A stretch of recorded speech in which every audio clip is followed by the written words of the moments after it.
मुजाहमत के जरिए इस 27वीं आईनी तरमीम को चैलेंज करेंगे, उसके रास्ते में एक रुकावट बनकर खड़े होंगे और वो प्लान इंशाअल्लाह आज शाम को या कल आपके सामने हम लेकर आएंगे, आपके सामने रखेंगे और अवाम से भी तजावीज़ तलब करेंगे इस दौरान कि किस तरीके से एक भरपूर मुजाहिमत की जा सकती है। नहीं है कि पिछले चंद सालों से इस मुल्क में एक जबर का निज़ाम नाफिज है। उस जबर के निज़ाम में आइन के अंदर दिए गए इंसानी हकूक, अदलिया की आज़ादी, मीडिया की आज़ादी, ये तमाम चीज़ें जो पाकिस्तानी शहरियों के लिए आइन ने गारंटी की थी, उन सब को ताराज कर दिया गया। और 27वीं आईनी तरमीम जो अब लेके आने की बात की जा रही है और उसके खदोखाल बिलावल साहब की ट्वीट के जरिए हमें पता चले हैं, ये वो बातें हैं कि खुदा न खास्ता इस मुल्क की बुनियादों को हिला देंगे। अगर आपने कॉन्स्टिट्यूशनल कोर्ट का कयाम करना है तो फिर कॉन्स्टिट्यूशनल बेंच बनाने की क्या जरूरत थी? आपने जिस वक्त 26वीं आईनी तरमीम के तहत कॉन्स्टिट्यूशनल बेंचेस बनाए तो सारी कौम के सामने आपने यह मुकदमा रखा कि पाकिस्तान में इंसाफ की फराहमी इससे बेहतर हो जाएगी। तो अगर इंसाफ की फराहमी बेहतर नहीं हो सकी, पाकिस्तान के लोगों को बर वक्त इंसाफ नहीं मिल सका, तो आज आप मुकम्मल तौर पर इस अदलिया को तायब करने के लिए एक नई कॉन्स्टिट्यूशनल कोर्ट बना रहे हैं जिसकी रिटायरमेंट की एज सुनने में आ रहा है कि 70 साल रखी जा रही है। यानी कि आप जज साहिबान के लिए एक टेम्पटेशन क्रिएट कर रहे हैं, एक लालच क्रिएट कर रहे हैं कि जो हुकूमत की लाइन टो करेगा, जो हुकूमत के खिलाफ फैसले नहीं देगा, उसके लिए आगे एक नौकरी मौजूद है। अगर वो हुकूमत को खुश रखेगा और भले वो अपनी 65 साल की उम्र में रिटायर हो जाए, हम इंश्योर करेंगे 27वीं तरमीम के जरिए कि उसको मजीद 5 साल कॉन्स्टिट्यूशनल कोर्ट में मिले। ये अदलिया के साथ आप क्या खिलवाड़ कर रहे हैं? फिर कि ट्रांसफर एंड पोस्टिंग्स जजेस की इस तरह होगी जिस तरह मुल्क के अंदर ब्यूरोक्रेसी की उखाड़ पिछाड़ होती है, जिस तरह डीसीओ की, एसीओ की, सरकारी अफसरों की उखाड़ पिछाड़ होती है। कौन से मुल्क की अदलिया में इस चीज की इजाजत है कि अगर आज आपको इस्लामाबाद हाई कोर्ट या लाहौर हाई कोर्ट के जजेस के कुछ फैसले पसंद नहीं आएंगे या पेशावर हाई कोर्ट के, तो आप उन्हें उठाकर किसी को क्वेटा फेंकेंगे, किसी को गवादर फेंकेंगे, और जिनके फैसले वहां पर आपको पसंद नहीं आएंगे आप उनको उठाकर किसी और जगह ट्रांसफर कर देंगे। इसके बाद कौन सा जज अवाम को इंसाफ देगा, उनके हकूक के तहफ्फुज के लिए खड़ा होगा? फिर आपने यह भी नवीद सुना दी कि इस मुल्क के अंदर अंग्रेजों का छोड़ा हुआ एक कॉलोनियल लेगेसी, एग्जीक्यूटिव मैजिस्ट्रेसी का निजाम, कि जिसके तहत हुकूमत को अदालती इख्तियारात हासिल थे, हुकूमती अफसरान को, कि आप उसको बहाल करेंगे।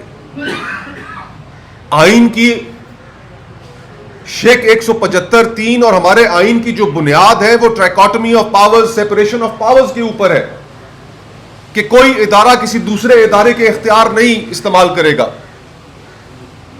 और आप फिर से वही अंग्रेजों का काला कानून वापस लेकर आना चाहते हैं। डीएमजी को, डिप्टी कमिश्नर्स को, असिस्टेंट कमिश्नर्स को वो अदालती इख्तियारात देना चाहते हैं कि जो सियासी मुखालफीन के खिलाफ इस्तेमाल होंगे, जो मीडिया के खिलाफ इस्तेमाल होंगे, जो अवाम की आवाज को दबाने के खिलाफ इस्तेमाल होंगे। और बात यहीं पर नहीं रुकती,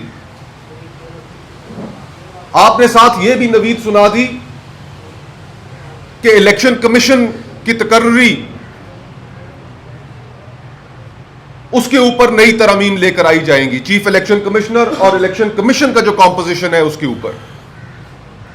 आज इस मुल्क के अंदर इलेक्शन कमीशन बजाते खुद एक मजाक बन चुका है।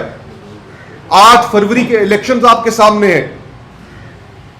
8 फरवरी के इलेक्शनों के बाद जो एक निजाम तय किया गया था कि अगर कहीं धांधली के इल्जामात लगते हैं तो उसकी तहकीकात के लिए जो ट्रिब्यूनल्स कायम किए जाएंगे वो 4 माह के अंदर फैसला देंगे।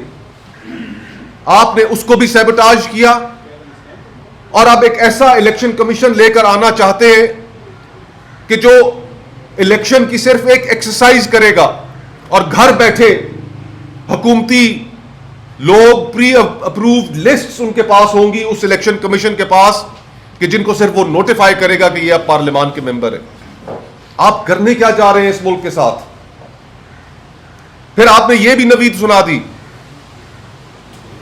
कि 18वीं तरमीम के तहत जो इख्तियारात मरकज से सूबों को डिवॉल्व किए गए उनके ऊपर भी कई महकमे वापस वफाक लेगा।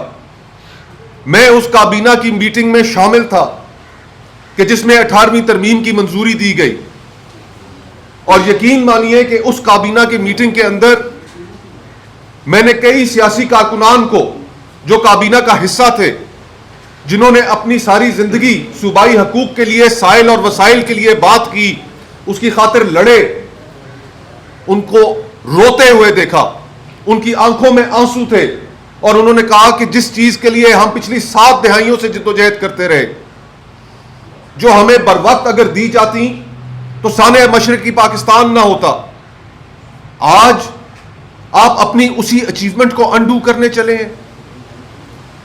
हमने तारीख से कोई सबक नहीं सीखा कि जब आपने पाकिस्तान के एक हिस्से को उसके मैंडेट से महरूम किया 1971 में, आपने उनको उनका जायज हिस्सा देने से महरूम किया, तो उसके क्या नताइज निकले। और आज आप फिर से वही गुफ्तगू कर रहे हैं कि आप पाकिस्तान के फेडरेटिंग यूनिट्स कि जिनमें पहले ही वफाक के बारे में शकूक शुबहात पाए जाते हैं, शक की निगाह से देखा जाता है, आप उनका हिस्सा काम करने चले हैं। हम आपकी बात में वजन तो तब महसूस करते कि अगर वफाकी हुकूमत अपने खर्चे कम करती,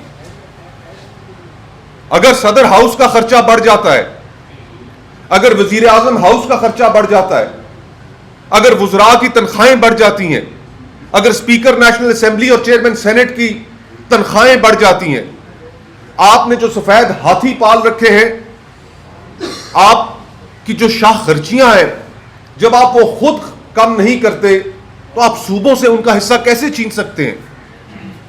ये वफाक को कमजोर करने वाली बातें हैं। फिर आपने ये भी नवीद सुना दी कि आर्टिकल 243, 243 कि जिसके तहत वफाकी हुकूमत को कमांड एंड कंट्रोल हासिल है आर्म्ड फोर्सेस का, जिसके तहत सर्विसेज चीफ की तकर्री होती है, कि उसके अंदर भी अमेंडमेंट होने जा रही है।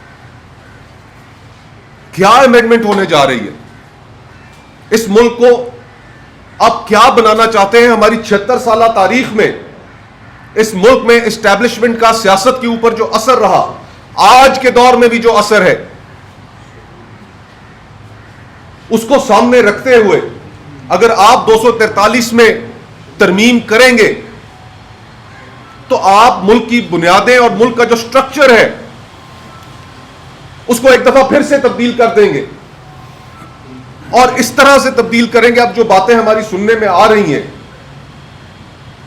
ये जाहिरी बात है जब उसका ड्राफ्ट सामने आएगा तो पता चलेगा, लेकिन जो स्पेकुलेटिव गुफ्तगू हो रही है उसमें यह कहा जा रहा है कि कमांडर इन चीफ का एक नया ओहदा क्रिएट किया जाएगा, joint chief of army staff का ओहदा खत्म कर दिया जाएगा, और सुप्रीम कमांड जो पाकिस्तान के आईन के तहत इस वक्त सदर पाकिस्तान को हासिल है, उसके साथ भी छेड़छाड़ की जाएगी। तो फिर ये आप मुल्क किसके हवाले कर रहे हैं? कहां गई वो सिविलियन सुप्रीमेसी की बातें? कहां गई आईन और कानून की सुप्रीमेसी की बातें? हम समझते हैं कि अगर आईन के आर्टिकल 243 के अंदर तरमीम की जाएगी तो वो सिविलियन सुप्रीमेसी के ऊपर एक कारी जरब होगी। अभी तक तो हम हाइब्रिड और हाइब्रिड प्लस का निजाम देख रहे हैं, लेकिन यह एक कू होगा कि जिसके तहत आईन को मातहत बना दिया जाएगा, एस्टैब्लिशमेंट के सिविलियन इदारों को मातहत बना दिया जाएगा एस्टैब्लिशमेंट के। हमने 26वीं तरमीम के असरात देखे, ये 27वीं तरमीम के खुदा न खास्ता वो असरात होंगे कि जो इस मुल्क की ना सिर्फ बुनियादें हिलाएंगे बल्कि अवाम इस सोशल कॉन्ट्रैक्ट को, इस मुआहदे को मानने से ही इनकार कर देंगे। और हम बतौर अपोजिशन इस तरह की 27वीं तरमीम जो मुल्क के साथ खेलेगी, खिलवाड़ करेगी, हम किसी भी सूरत उसको पास नहीं होने देंगे। हम हर हद तक जाएंगे। इसमें वकला कम्युनिटी हो, सिविल सोसाइटी हो, मीडिया ऑर्गेनाइजेशंस हो, उन सब से राब्ता करेंगे। और हम यह भी तवक्को करते हैं कि बाज़मीर जज साहिबान वो भी सामने आए। इंडिया के अंदर वहां पर एक प्रेसिडेंट मौजूद है कि जिसमें सुप्रीम कोर्ट के जज साहिबान ने वहां पर इसी तरह का खिलवाड़ जब होने जा रहा था तो उन्होंने एक प्रेस कॉन्फ्रेंस की और उस प्रेस कॉन्फ्रेंस में अपना मौक़िफ़ वहां के लोगों के सामने रखा। ये जो कोड ऑफ कॉन्डक्ट है, यहां पर इसकी कोई वैल्यू नहीं रह गई। ये महीना हमारे लिए बहुत अहम है। अनप्रेसिडेंटेड वक्त से, टाइम से हम गुजर रहे हैं और ये अनप्रेसिडेंटेड टाइम्स अनप्रेसिडेंटेड एक्शंस का तकाजा करते हैं। हमने इस मुल्क के हर तबके के साथ बहुत कलील वक्त में, टाइम इज ऑफ एसेंस, कि जिसमें हमने इस नाजायज हुकूमत, इस नाजायज पार्लियामान को यह कदम उठाने से रोकना है।